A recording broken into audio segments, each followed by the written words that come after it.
Tepuk tangan yang meriah buat Tuhan yang hadir di tengah-tengah kita sore ini. Puji Tuhan, silakan duduk. Selamat sore Bapak Ibu Saudara yang dikasihi Tuhan Yesus Kristus. Shalom. Sukacita ya, kita boleh kembali datang kepada Tuhan. Renungan firman Tuhan sore ini berjudul Sukacita Berdoa. Apa yang ada di benak kita saat kita mendengar satu kata yang namanya berdoa? Berdoa, ngantuk, malas, susah, gak bisa konsentrasi, atau sebaliknya, berdoa, yes, berdoa, ya itu penting, berdoa harus, berdoa itu berkat, berdoa itu kuasa Tuhan buat saya. Saudaraku, berdoa haruslah menjadi sukacita buat kita semua orang percaya, amin. Doa merupakan hak istimewa ya, yang Tuhan beri buat kita setiap orang percaya. Yohanes 1 ayat yang ke-12 firman Tuhan berkata, tetapi semua orang yang menerimanya diberinya kuasa supaya menjadi anak-anak Allah, yaitu mereka yang percaya dalam namanya.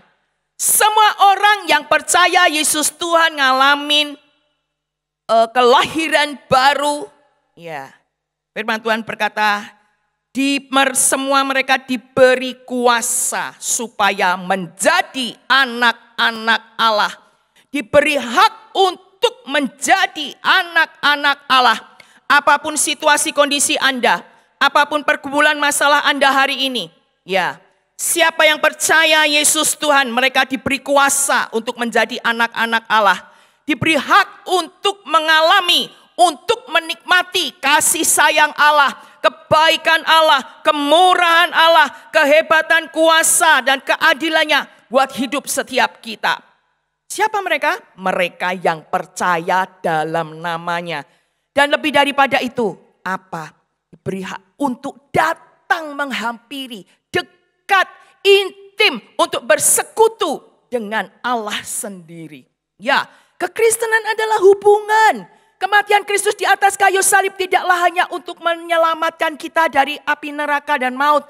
Tapi kematian Kristus di atas kayu salib untuk menebus, untuk mengampuni dosamu dan dosaku. Supaya apa? Kita bisa dipersekutukan kembali. Hubungan yang rusak, hubungan yang dosa yang memisahkan itu sudah Tuhan pulihkan ya, Tuhan sucikan engkau dan saya sehingga kita boleh kembali bersekutu dengan Bapa dengan leluasa. Kita bersekutu dengan Allah dengan leluasa dimanapun kita berada, apapun kondisi kita. Ya, hubungan kita dengan Allah harganya mahal. Darah Yesus, Yesus khusus tinggalin surga untuk ngurus kita, untuk nebus kita. Supaya hubungan itu kembali pulih. Dan kalau hari ini ya Yesus sudah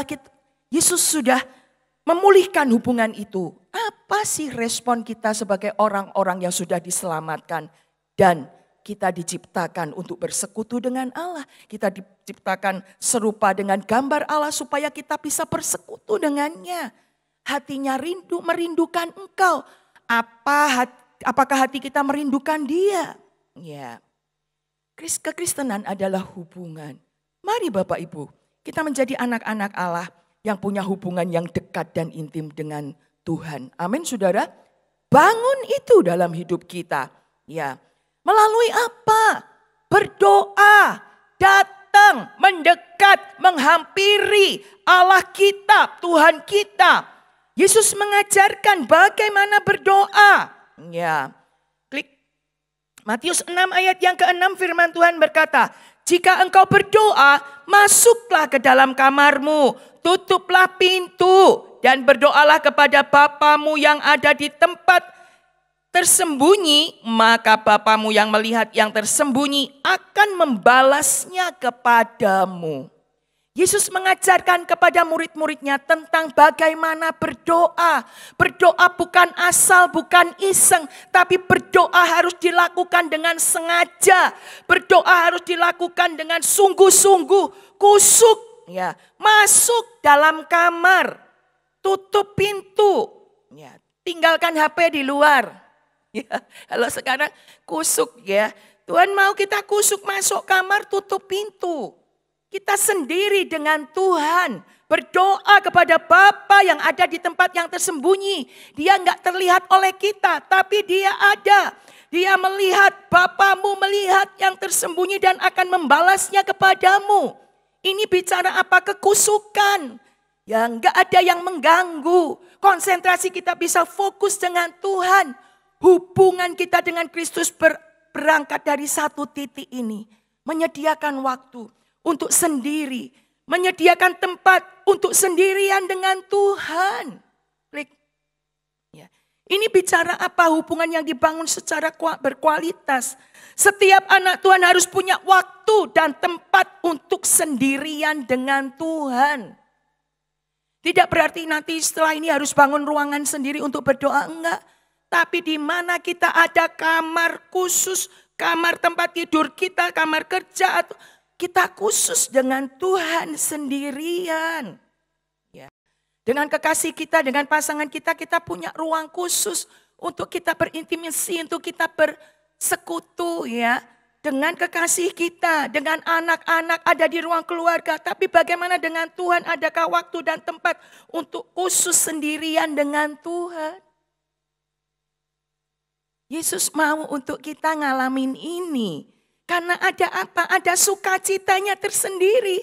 Ada nikmatnya tersendiri. Kenapa sekarang ada banyak orang percaya, orang Kristen gak suka doa? Karena tidak merasakan sukacitanya.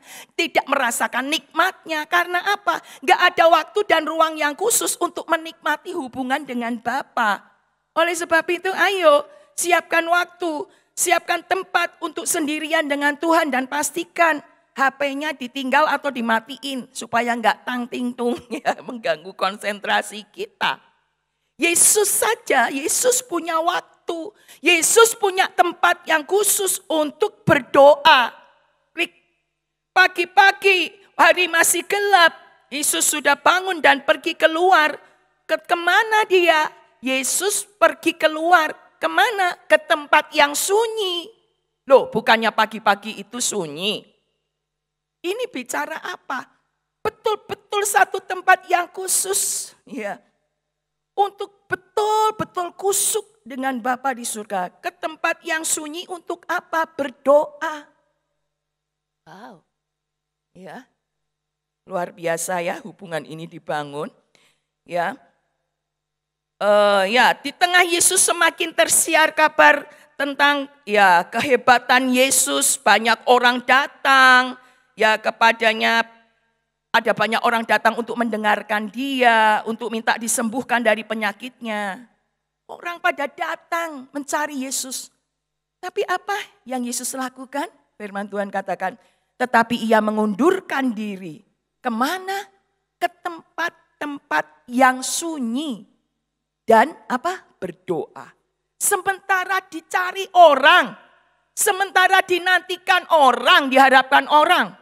Tapi yang namanya berdoa tetap jadi prioritas yang tidak tergantikan bagi Yesus.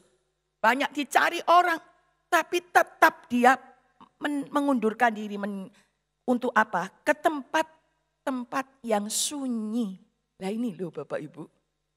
Ini satu hal yang serius. Tapi bawa dampak yang besar untuk terbangunnya sebuah relasi yang berkualitas dengan pribadi yang sempurna itu. Ya, gak bisa digantikan dengan ini. Sukses, kepopularitasan, enggak, tetap kusuk dengan Bapa. Luar biasa, ya. Prioritas, doa jadi prioritas yang tidak tergantikan.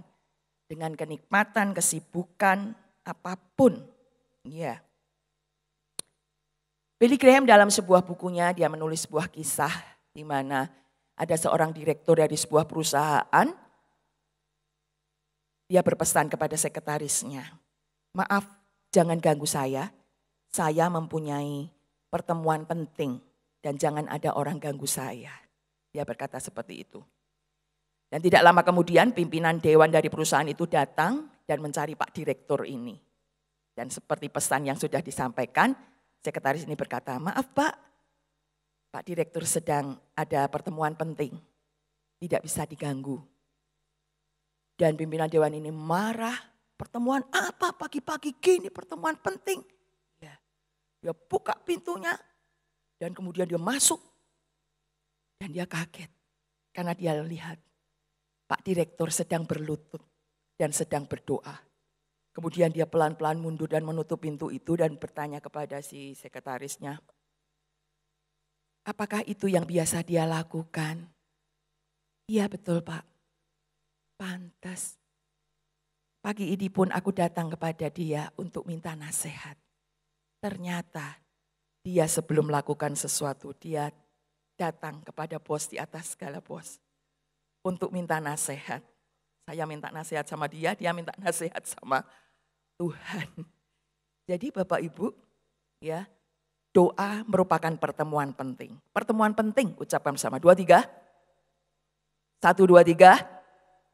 Pertemuan penting. Bukan dengan orang asal-asalan. Dengan pribadi yang sempurna. Amin. Dia yang paling tahu, dia yang paling mampu. Dia maha tahu, dia maha bisa. Apa kebutuhan keperluan kita? Semua dia bisa. Ya. Dan saudara, doa merupakan hal yang vital. Doamu menentukan hidupmu. Kesuksesan Yesus untuk menuntaskan misi penyelamatan bagi manusia di muka bumi ini. Ya, titik kemenangannya adalah pada saat dia ada di Taman Getsemani. Saat dia berdoa kepada Bapa, ya, di tengah takutnya, di tengah sedihnya, ya, kekuatan dari Bapa turun buat dia, dan dia menyerah pada kehendak Bapa, biarlah kehendakmu jadi, bukan kehendak. Yesus suka berdoa dan di titik pergumulan terberat dia tetap berdoa. Kekuatan itu datang sehingga ya kehidupannya adalah kehidupan yang sukses seperti yang Bapa mau.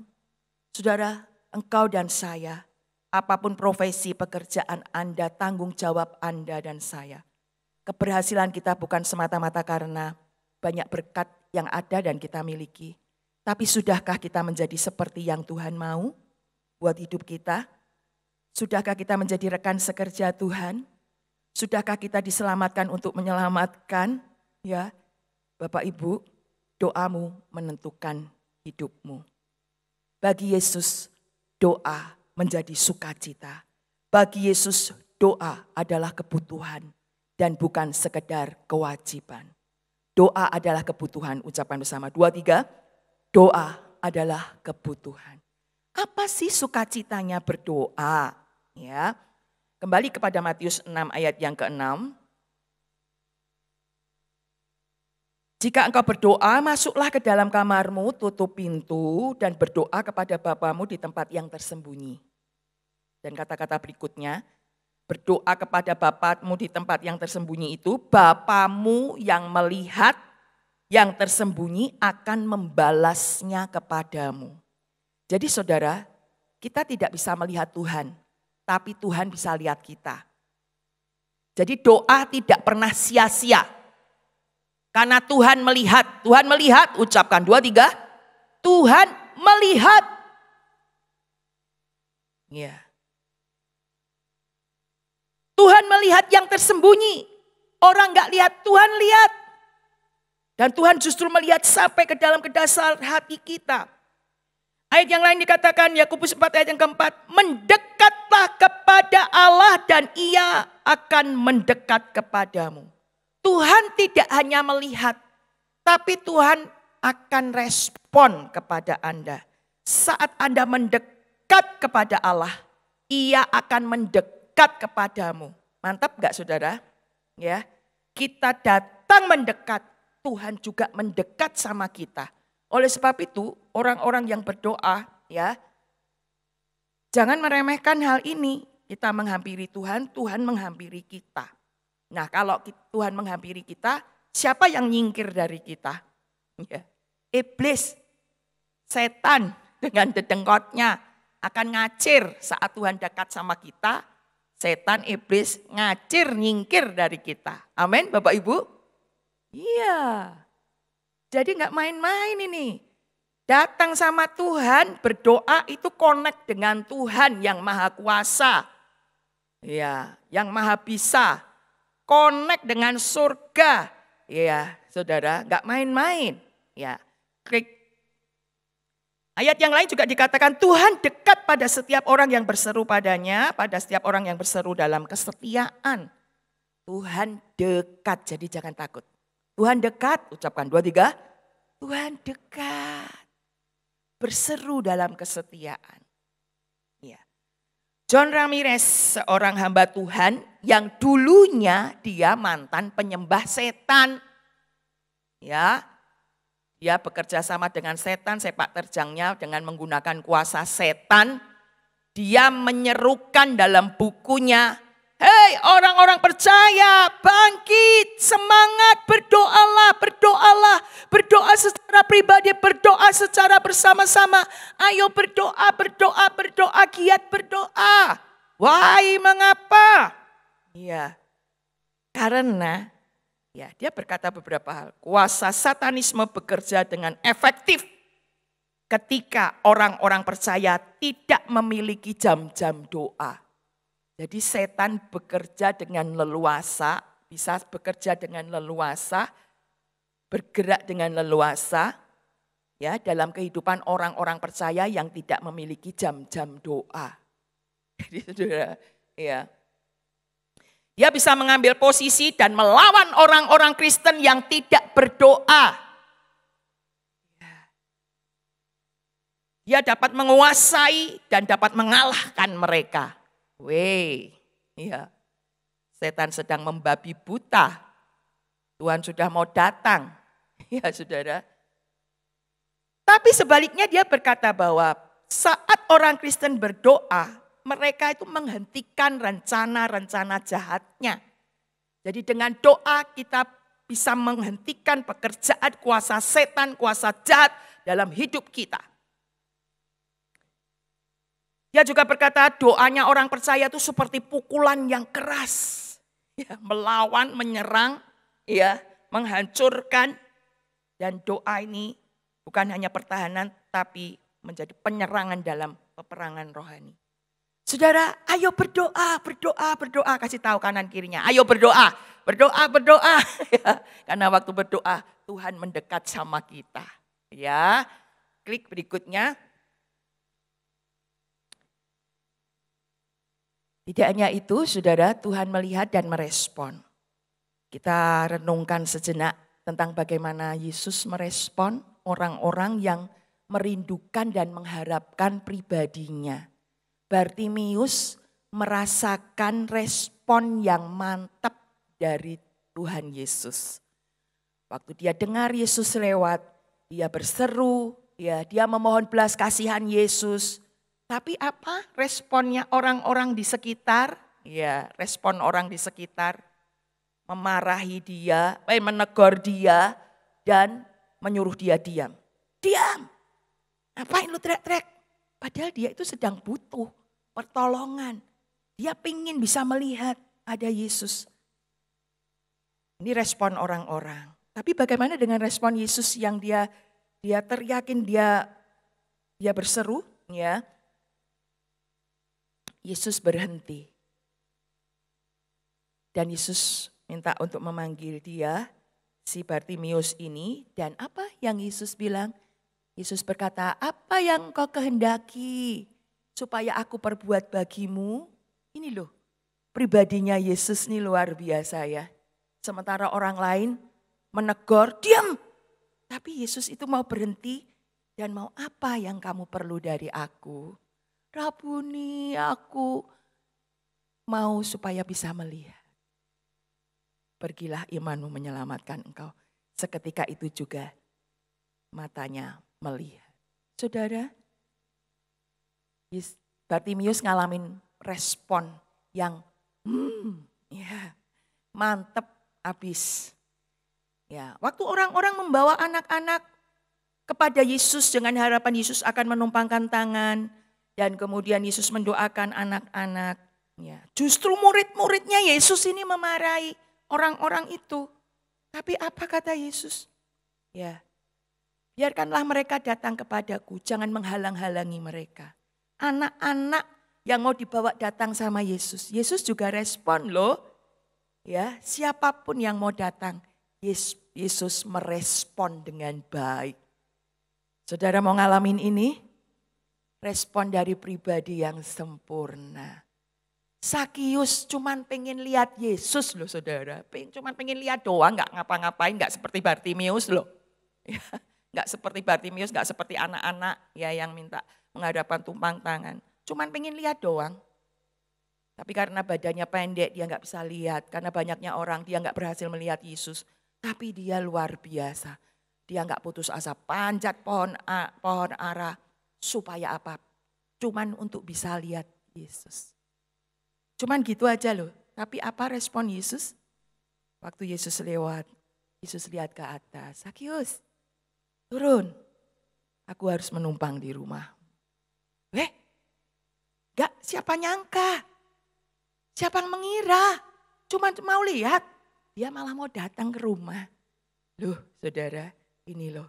Alami respon yang sangat mengesankan saat kita datang menghampiri Tuhan. Dia tidak hanya mendekat, dia akan melakukan sesuatu di luar pemikiran kita. Puas deh, pokoknya puas. Amin. Klik. Berikutnya. Firman Tuhan berkata karena mata Tuhan memperhatikan seluruh permukaan bumi untuk mencari orang-orang yang hatinya sungguh tulus terhadap Dia. Untuk menunjukkan kebesaran kuasa-Nya dengan jalan menolong mereka. Tuhan gak hanya lihat, Tuhan memperhatikan sungguh-sungguh. Sore ini juga Tuhan gak cuma lihat, Tuhan perhatikan sungguh-sungguh. Tuhan cari orang-orang yang hatinya sungguh-sungguh tulus terhadap Dia. Untuk apa? Kalau Tuhan mencari dan menemukan itu untuk apa? Ya, firman Tuhan berkata, Tuhan mau menunjukkan kebesaran kuasa-Nya. Anak-anak Allah, anak-anak Tuhan yang datang menghampiri Tuhan. Ya, Tuhan mau tunjukkan kuasa kebesaran-Nya kepadamu. Dengan jalan apa? Tuhan mau menolong. Mau ngalamin ini? Ayo, ya, ini loh sukacitanya berdoa datang. Iblis akan menutup, ada berkat besar di balik doa. Ada sukacita dan nikmat yang besar di balik doa. Iblis akan menutup itu supaya orang-orang Kristen gak suka berdoa. Karena kalau berdoa connect sama Tuhan, dianya ngacir nih ya. Iblis gentar dengan orang-orang yang berdoa. Oleh sebab itu anak-anak kita perlu tahu rahasia kebenaran ini. Bahwa ada Tuhan yang melihat dan ada Tuhan yang akan merespon. Anak-anak perlu ini, perlu tahu ini. Keluarga kita perlu tahu ini dan mari kita alamin berkat ilahi ini. Klik berikutnya. Tuhan tahu hatimu, Dia lebih peduli pada sikap hatimu daripada kata-katamu. Tuhan lihat hati kedalaman kita. Hana ngalamin ini saudara. Di tengah pedihnya hati. Karena ya madunya yang namanya Penina ini menyakiti hatinya, selalu bikin gusar, ya. Hana menangis, gak mau makan, ya. Waktu datang ke bait Allah juga, ya, saudara. Tapi sebagai suami Elkana, ya, Elkana yang mengasihi Hana, yang sedih karena gak punya anak, dan firman Tuhan berkata, Tuhan telah menutup kandungannya. Jadi mandul gak punya anak. Ya. Apa respon suaminya yang mengasihi Hana ini? Suami berkata, Hana, mengapa kamu menangis? Hana, mengapa kamu tidak mau makan? Ayo makan. Ya. Hana, mengapa hatimu sedih? Bukankah aku lebih berharga dari 10 anak laki-laki? Dengan kata lain, lu gak punya anak gak apa-apa. Nih lo aku lebih berharga dari kamu. Ini respon seorang suami di tengah pedih hati seorang istri yang tidak bisa punya anak. Tapi Hana ini datang berdoa kepada Tuhan di tengah kepedihan hatinya. Firman Tuhan berkata dia berdoa sambil menangis terseduh-seduh saking sakit hati, pedih hatinya. Dia berkata-kata dalam hatinya, hanya bibirnya saja yang bergerak-gerak tapi suaranya tidak kedengaran. Saking sudah sedihnya. Nah ini loh, Tuhan tuh lihat hati lebih dari kata-kata. Saat datang sama Tuhan gak bisa keluar kata-kata. Tuhan tetap lihat. Tuhan tetap mempedulikan. Nah, ada Imam Eli, hamba Tuhan, yang orang yang tengah sedih, pedih hati gini, malah dikirain wanita mabuk, perempuan dursila. Respon orang tuh bisa salah loh saudara, hamba Tuhan bisa salah. Tapi saat kita datang sama Tuhan, respon Tuhan gak pernah salah buat kita. Amin. Hana ngalamin. Dan apa firman Tuhan bilang? Tuhan waktu Hana bersetubuh dengan Elkana, firman Tuhan berkata, Tuhan ingat kepadanya. Apa yang terjadi? Mengandunglah Hana dan melahirkan seorang anak laki-laki. Saudara, respon yang mantap. Padahal firman Tuhan kata, Tuhan telah menutup kandungannya. Loh, Tuhan sudah menutup kandungannya loh saudara, sebelumnya yang nutup Tuhan loh. Tapi waktu datang sama Tuhan, Tuhan itu melakukan pembalikan keadaan. Saat kita datang dengan sungguh-sungguh. Jadi saudara, Hana ngalamin sukacita doa. Duka cita diganti dengan sukacita. Kain kapung diganti dengan tari-tarian. Dia bersukacita. Saudara, Daud berkata, sekalipun ayahku dan ibuku meninggalkan aku, tapi Tuhan menyambut aku. Dia juga berkata, aku ditolak dengan hebat sampai jatuh, tapi Tuhan menolong aku. Ada yang sedang ditolak? Ya, tidak dihiraukan, datang sama Tuhan. Ada respon yang indah buat engkau. Ada yang sendiri, ada yang sekarang merasa tidak berharga, tidak dipedulikan, terluka hati, datang sama Tuhan. Engkau akan mendapatkan respon kasih sayang, kehangatan cintanya buat setiap kita. Klik yang kedua, poin yang terakhir tapi ini ada pembahasan yang indah di sini. Yang kedua, ada apa sukacita di balik doa? Ya. Firman Tuhan berkata, Bapamu yang melihat yang tersembunyi akan membalasnya kepadamu. Jadi saudara, ada balasan dari Tuhan saat kita ini datang berdoa, sungguh-sungguh mencari Tuhan. Tuhan gak cuma lihat, Tuhan gak cuma respon, tapi ada balasan. Tuhan akan membalas. Di terjemahan yang lain dikatakan Tuhan akan memberi upah kepadamu. Jadi ada upah. Buat anak-anak Tuhan yang datang berdoa menghampiri Tuhan ada upah. Apakah upahnya? Enggak sekedar pengabulan doa apa yang diminta dikasih. Tapi lebih daripada itu. Upah yang Tuhan punya, yang Tuhan bisa. Dia maha bisa, dia maha punya. Ya, saudara. Wow, alami indahnya dan nikmatnya ini. Ya, klik. Berikutnya, Yakobus berkata, kamu tidak memperoleh apa-apa karena kamu tidak berdoa. Ya, kalau berdoa dapat upah, ada balasan dari Tuhan. Gak berdoa, gak dapat apa-apa. Pilih yang mana? Keputusan ada di tangan kita masing-masing.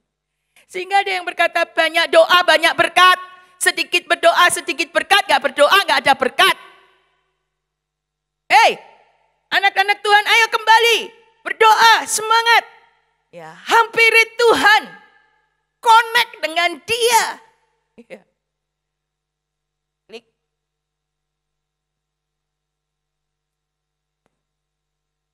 Selain kita nikmatin pribadinya Tuhan, Yesus sendiri berkata, aku berkata kepadamu, sesungguhnya segala sesuatu yang kamu minta kepada Bapa akan diberikannya kepadamu dalam namaku. Sampai sekarang kamu belum meminta sesuatu pun dalam namaku. Mintalah, maka kamu akan menerima supaya penuhlah sukacitamu. Jadi saudara, Yesus sendiri berkata, mintalah. Ya, ayat yang lain coba setelah ini. Klik. Mintalah, maka akan diberikan kepadamu. Carilah, kamu akan mendapat. Ketuklah, pintu akan dibukakan bagimu. Karena setiap orang yang meminta menerima, setiap orang yang mencari mendapat, setiap orang yang mengetuk baginya pintu dibukakan.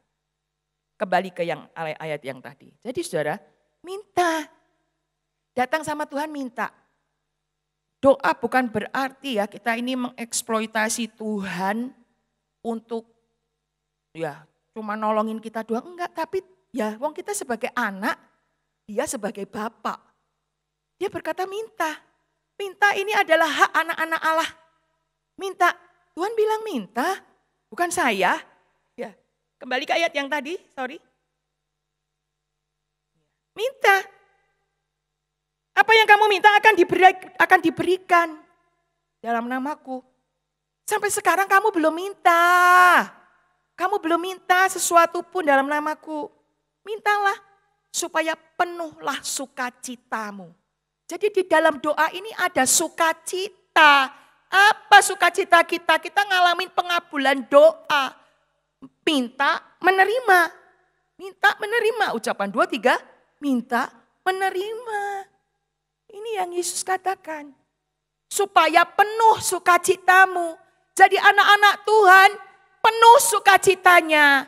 Saat apa? Kita berdoa terhubung dengan Dia. Penuh sukacita kita. Kami menikmati berkat ini di awal tahun ini, tanggal 1. Ya, tanggal 1 bulan 1 2023. Yang katanya 2023 penuh tanda tanya besar. Apa yang akan terjadi dengan 2023. Kami datang sama Tuhan suami istri, doa. Ya, ada satu hal yang kami doakan untuk anakku yang besar. Dia sedang akan direkrut oleh bosnya yang kerja di perusahaan yang lain, begitu ya. Dan singkat ceritanya tinggal offering saja dan sudah ada sebuah nilai lah begitu ya yang sudah ditawarkan kepada dia. Dan kami berdoa dan yang kami doakan adalah Tuhan ya, berkati anakku Samuel anakku nomor 1. Supaya dia dapat promosi di perusahaannya, di perusahaan Jepang sekarang ini ya di IT. Tapi saudara tanggal 1 kita berdoa, tanggal 2, tanggal 3, tanggal 4 ya kita berdoa terus suami istri. Tanggal 5 ya. Siang mau doa siang, ada WA masuk. Ya. Wah, ada berita nih. Samuel akan dipromosi dengan gaji di atas ekspektasi. Waduh, gajinya di luar yang diharapkan. Wow, saya gemeter. Baru 4 hari nih berdoa nih ya. Tapi tunggu berita resminya. Waduh, oh iya, kita jadi berdoa sukacita. Tapi benar. Tanggal 9 ya dia berkata, wah udah resmi nih, sistem di komputer udah berubah, nominal berubah, jabatan posisi berubah. Ya. Wow, ya. Benar loh saudara, tanggal 1 berdoa, tanggal 9 terima fakta. Sukacita sekali. Tapi dengan berjalannya waktu, saya ini terusik, Tuhan anakku itu 2 loh Tuhan. Yang 1 udah diberkatin dengan promosi. Bolehlah minta ini anakku yang 1 juga biar dipromosi. Minta loh saudara kan minta sama Tuhan. Ya tanggal 23 Januari itu hari Rabu ya kalau nggak salah ya. Kita berdoa lagi Tuhan terima kasih. Tuhan sudah berkati Samuel. Berkati juga Kesya supaya dia dipromosi. Ya udah doa biasa aja ya saudara. Besoknya hari Kamis malam kita udah mau tidur itu dapat telepon dari Kesya. Mama, Kesha dipromosi. Hah? Bilang, baru kemarin loh ya. Mama papa berdoa buat kamu. Ya udah, Tuhan thank you ya. Saudara, sukacita enggak? Penuh loh sukacita kita ini. Tuhan tuh enggak pelit loh saudara. Bener loh. Bener loh, minta satu dikasih, minta buat yang kedua, yo dikasih tuh, ayo. Indah sekali ya. Mintalah, maka kamu akan menerima supaya penuhlah sukacitamu. Ya, klik.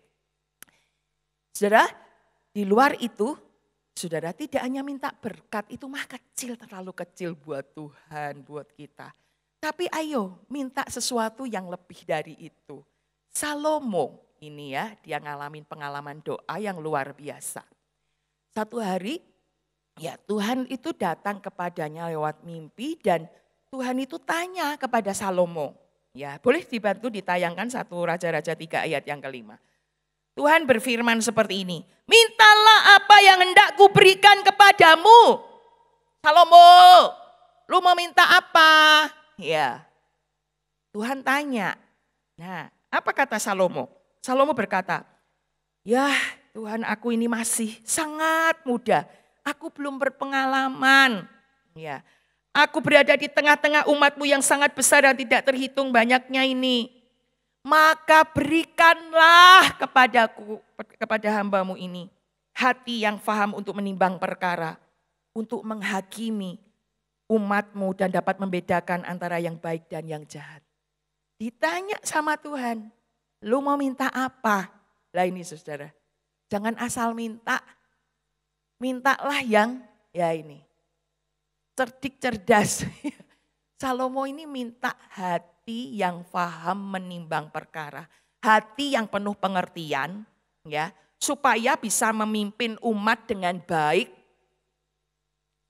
Permintaan ini saudara, ternyata ya di ayat yang ke-10 ya, dia dikatakan adalah baik di mata Tuhan bahwa Salomo ini meminta hal yang demikian. Tuhan tuh senang dengan permintaannya Salomo, saudara. Dan apa yang Tuhan lakukan? Ya, ayat yang ke-11. Oleh karena engkau tidak minta hal yang demikian, tidak meminta umur panjang, enggak minta kekayaan, enggak minta nyawa musuh, ya. Melainkan minta pengertian untuk memutuskan hukum, maka sesungguhnya aku melakukan sesuai dengan permintaanmu itu. Saudara, gak minta harta, gak minta hal materi, tapi minta hati. Hati ini kan pusatnya kehidupan ya saudara ya. Supaya hati ini bisa melakukan tugas Tuhan dengan baik. Minta hikmat, ini Tuhan suka. Ya. Oleh sebab itu ayo kita minta hikmat. Mungkin kita enggak jadi raja tapi kita menjadi pemimpin dalam keluarga, dalam usaha, dalam pelayanan. Mintalah hikmat ya, yang akan memampukan kita untuk bekerja dengan baik di hadapan Tuhan. Membawa orang juga hidup baik di hadapan Tuhan. Aku akan melakukan sesuai dengan permintaanmu itu. Aku akan memberikan kepadamu hati yang penuh hikmat dan pengertian. Saudara, Tuhan akan beri itu. Apa yang diminta Salomo Tuhan akan beri. Tapi ayat yang ke-13 ini mantap saudara. Dan apa yang tidak kau minta, aku berikan kepadamu. Baik kekayaan maupun kemuliaan. Lah ini pinternya ya, mintanya satu, minta hikmat, hati yang paham untuk menimbang perkara, untuk menghakimi umat, bisa membedakan yang baik dan yang jahat. Enggak minta harta, kekayaan, kemuliaan, tapi Tuhan kasih hikmat, tapi juga Tuhan kasih bonusnya. Kekayaan dan kemuliaan Tuhan kasih. Mantap ya, jadi kalau minta jangan asal minta. Minta hikmat tapi dapat bonus. Kekayaan dan kemuliaan. Dan gak hanya itu loh, Tuhan bilang, sebelum dan sesudah engkau tidak akan ada orang yang seperti engkau. Wow, jadi minta. Ini bicara apa? Upah.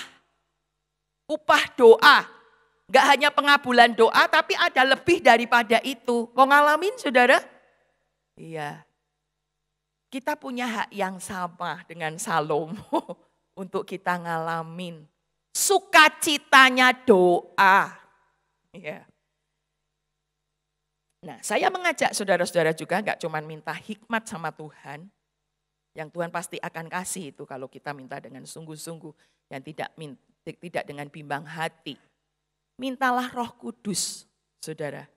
Ya, Roh Kudus ini, ya kita kan baru saja memperingati kenaikan Tuhan ke surga. Tuhan naik ke surga untuk apa? Roh Kudus diutus buat kita semua untuk menyertai dan untuk diam di dalam kita. Siapa yang perlu Roh Kudus? Siapa yang perlu Roh Kudus?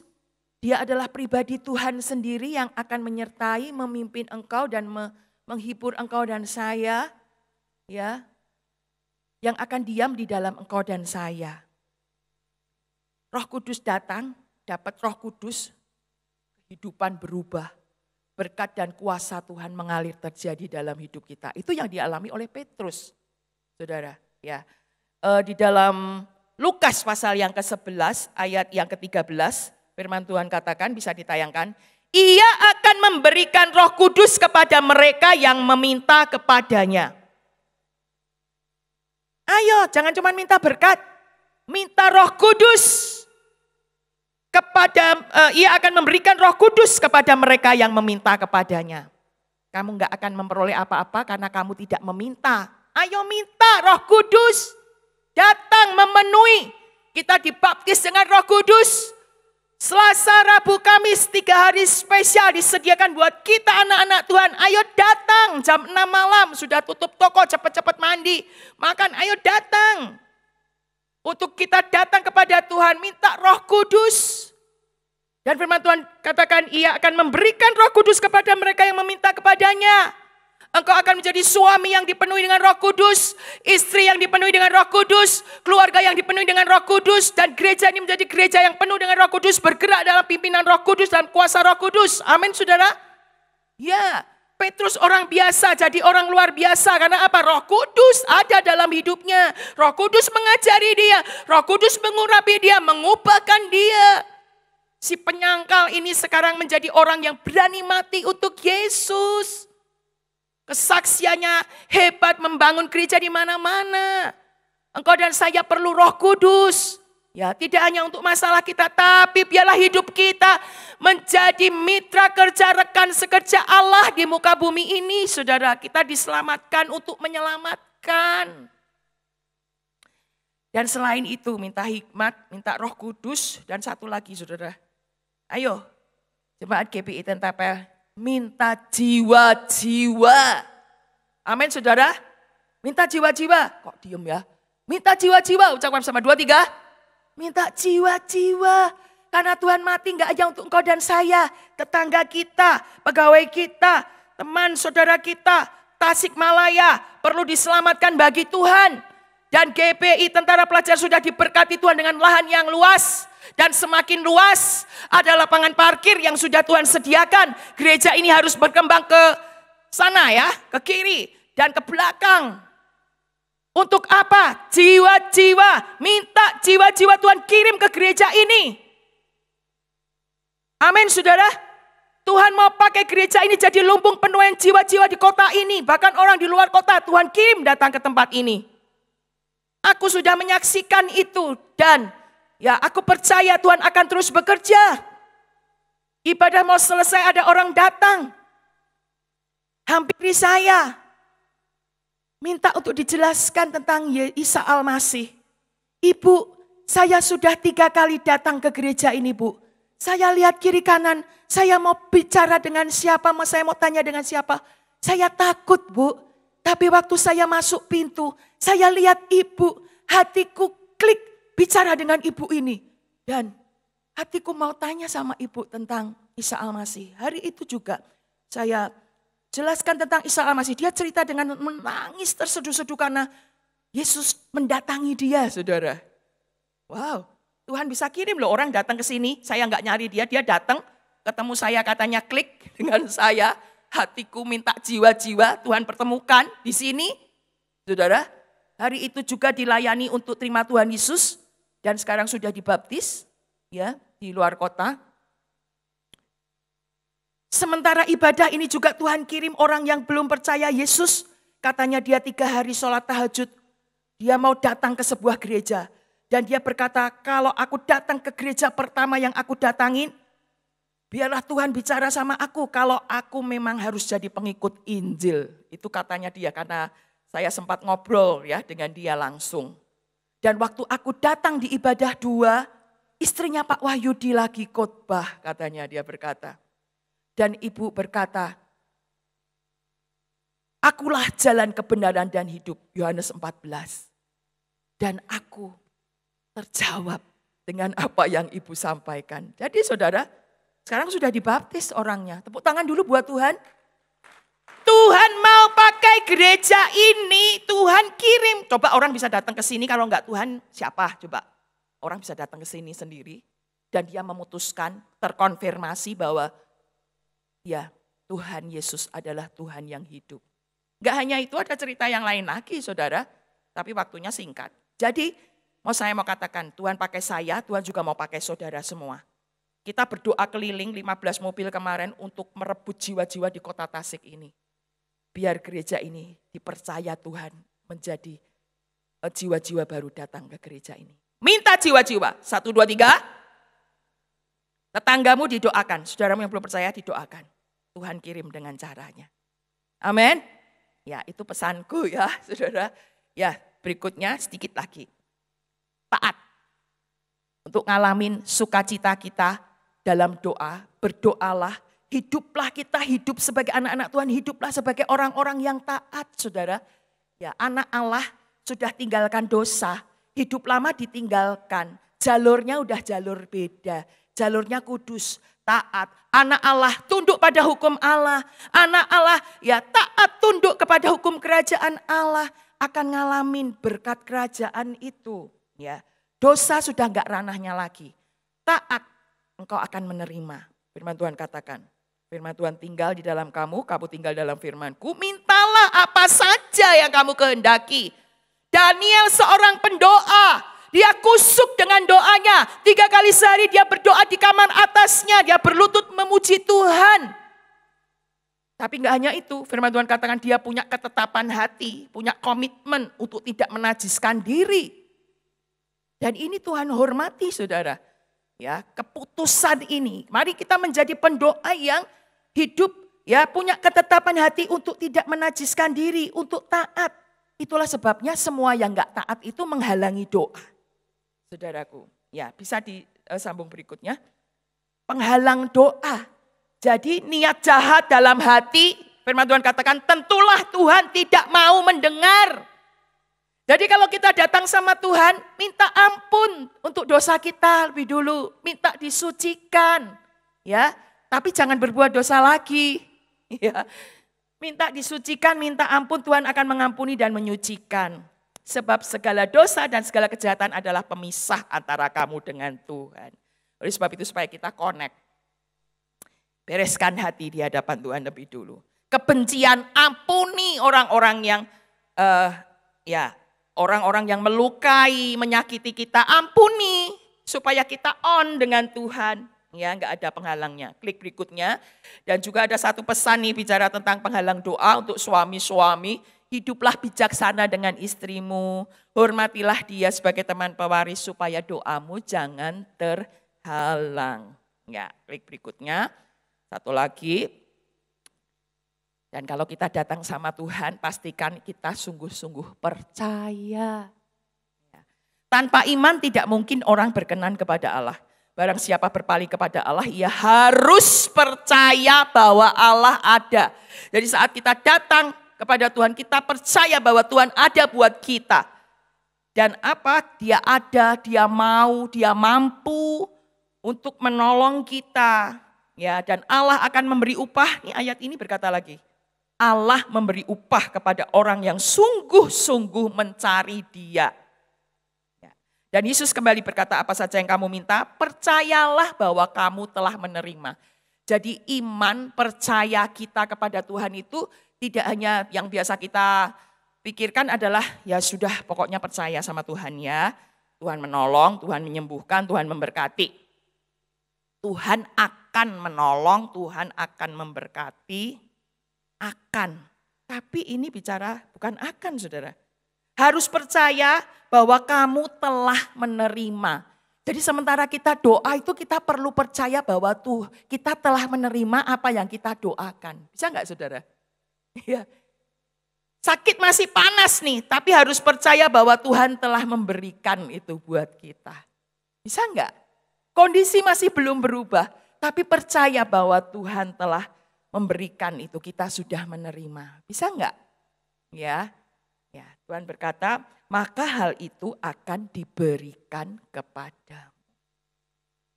Klik berikutnya. Berdoalah dalam nama Yesus. Nah ini passwordnya. Berdoa dalam nama Yesus. Dalam nama Yesus. Ucapan bersama 1, 2, 3. Dalam nama Yesus. Aku meminta ya Tuhan. Dalam nama Yesus. Ya, nama yang penuh kuasa. Dan yang terakhir. Klik. Bertekunlah dalam doamu. Engkau sudah datang. Engkau belum mendapat. Engkau sudah berdoa. Engkau belum mendapat. Jangan berhenti berdoa, jangan jemu berdoa. Engkau harus selalu berdoa, harus selalu berdoa, harus selalu berdoa dengan tidak jemu-jemu. Jangan jemu berdoa, jangan jemu datang kepada Tuhan. Karena jawaban itu pasti, ini Dia yang berjanji sendiri. Paulus berkata, tetaplah berdoa. Di kitab Roma dikatakan bertekunlah dalam doa. Bersukacitalah dalam pengharapanmu hari ini. Dalam penantianmu. Sabarlah dalam kesesakanmu. Dan terus bertekunlah dalam doa. Ya, karena tetap firman Tuhan berkata, minta engkau akan menerima. Percaya engkau akan menerima. Taat engkau akan menerima. Ya, ada sebuah kesaksian nyata. Seorang anak sekolah minggu, ya, dia pengen guguk, pengen anjing, ya. Kalau anak ini kan minta sama papa mamahnya ya, ini anak Felicia nih ya namanya. Papa, mama, Felis pengen anjing, ya. Oh enggak boleh punya anjing, enggak boleh piara anjing di rumah, ya.